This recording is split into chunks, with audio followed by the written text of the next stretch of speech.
পশ্চিমবঙ্গে আগামী 5 দিন প্রধানত শুষ্ক পরিষ্কার ওয়েদার থাকবে। বৃষ্টিপাতের সম্ভাবনা থাকছে না দক্ষিণবঙ্গের জন্য।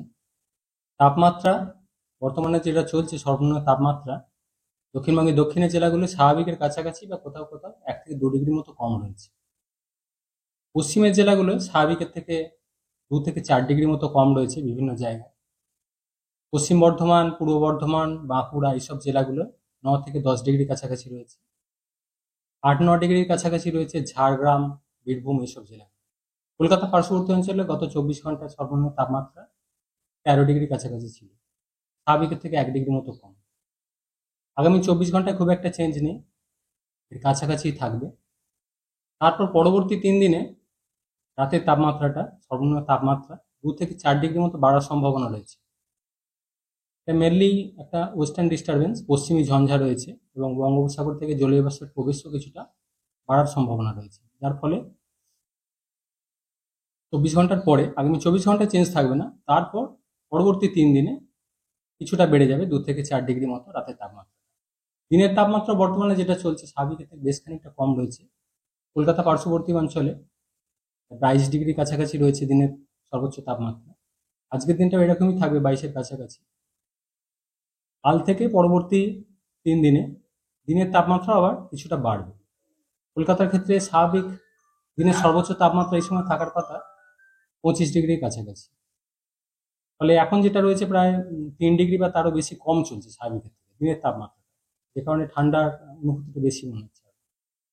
তো 4 তারিখ থেকে পরবর্তী 2-3 দিনে দিনের তাপমাত্রাও বেশ খানিকটা বেড়ে যাবে।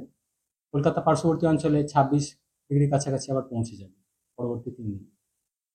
পশ্চিমের জেলাগুলোতে একই রকম, দিনের তাপমাত্রা রাতের তাপমাত্রা দুটোই কিছুটা বাড়বে 24 ঘন্টার পর। তারপর আবার গিয়ে মোটামুটি 7 তারিখের পর থেকে বা 8 তারিখ থেকে আবার তাপমাত্রা কমতে শুরু করবে। উত্তরবঙ্গের ক্ষেত্রে উত্তরবঙ্গে প্রধানত শুষ্ক ওয়েদার থাকবে আগামী 5 দিন। শুধু 7 তারিখ নাগাদ উত্তরের কয়েকটা জেলা যেমন দার্জিলিং, কালিম্পং, জলপাইগুড়ি, আলিপুরদুয়ার এইসব জেলায় 2-1 জায়গায় হালকা ধরনের বৃষ্টির সম্ভাবনা থাকছে 7 তারিখ নাগাদ। উত্তরবঙ্গের অন্যান্য জেলাগুলো প্রধানত শুষ্ক ওয়েদার থাকবে। কুয়াশা থাকার সম্ভাবনা রয়েছে আগামী 24 ঘন্টায়, মেনলি জলপাইগুড়ি, কোচবিহার, উত্তর দক্ষিণ দিনাজপুর এই জেলাগুলো 2-1 জায়গায় ঘন কুয়াশা থাকার সম্ভাবনা রয়েছে সকালের দিকে, আগামীকাল সকালে। তারপরেও কুয়াশা থাকবে, মেনলি মাঝারি ধরনের কুয়াশা কন্টিনিউ করবে উত্তরবঙ্গের জন্য। দক্ষিণবঙ্গের জন্য কুয়াশা খুব বেশি কিছুটা বেশি থাকবে, মেনলি পশ্চিম বর্ধমান, পূর্ব বর্ধমান, বীরভূম, মুর্শিদাবাদ, নদিয়া এই সাইডটায় মাঝারি ধরনের কুয়াশা থাকার সম্ভাবনা আগামী 2-3 দিন।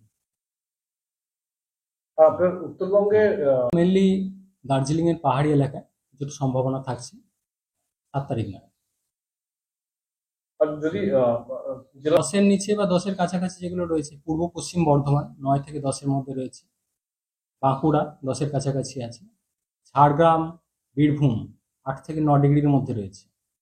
মেনলি এইসব জেলাগুলোতেই 10 ডিগ্রি কাছাকাছি বা 10-এর কম, মেনলি পশ্চিমের জেলাগুলো। 24 ঘন্টা তাপমাত্রা বাড়বে। উত্তরবঙ্গে বর্তমানে যেটা চলছে স্বাভাবিকের কাছাকাছি বা 1 থেকে 2 ডিগ্রি কম রয়েছে। যেহেতু 7 তারিখ নাগাদ উত্তরবঙ্গের উত্তরের জেলাগুলো 2-1 জায়গায় বৃষ্টির কথা বলা হলো, পশ্চিমী ঝঞ্ঝার কিছুটা প্রভাব থাকবে, তাহলে উত্তরবঙ্গেও রাতের তাপমাত্রা 24 ঘন্টার পর থেকে পরবর্তী 2-3 দিনে কিছুটা বাড়বে। এটা আমার থেকে আবার রাতের তাপমাত্রা কমার সম্ভাবনা। সমগ্র দক্ষিণবঙ্গে। হ্যাঁ, দক্ষিণবঙ্গে।